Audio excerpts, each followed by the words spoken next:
Hi guys, so for today's video, ituturo ko sa inyo kung paano palitan yung email sa Meet nyo. So si ate, merong nag-comment sa isang video ko na parang nagpaturo daw siya before kung paano i-set up yung Meet Na-scam siya kasi yung nagturo, pinalitan yung email gamit yung email ng nagturo. Tapos, lahat ng kita niya yata doon pumapasok sa nagturo sa kanya. So parang na-scam siya. And so kung nanonood ka man po, hello, and I hope na makatulong sa iyo to. So let's start. Pag open ko ng Gymgala, syempre ito yung home na makikita nyo. Punta tayo dito sa profile, pindutin nyo lang ito yung pusa na yan. And then, punta sa gems, and then Met Wallet.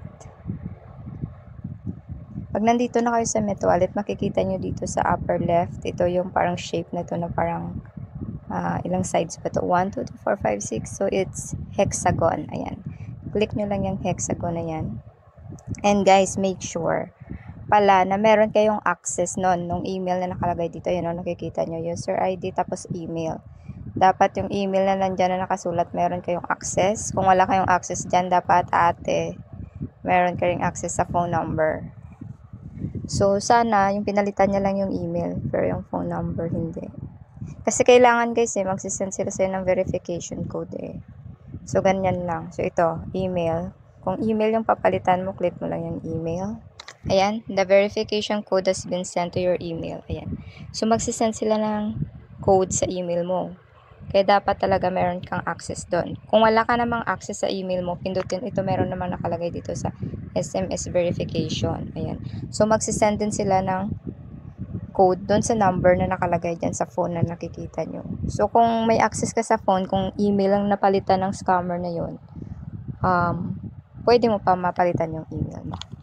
So, tingnan natin. Nag-send sila ng verification code sa email ko. Tingnan ko muna.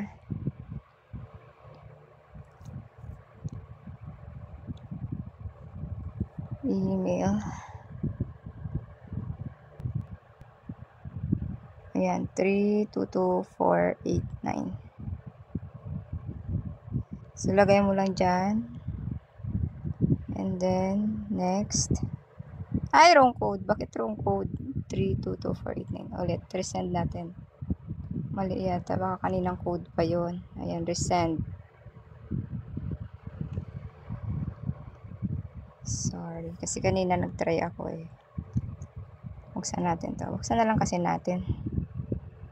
Ano bang oras na? 2:16. Dapat yung updated. Ito, 125196.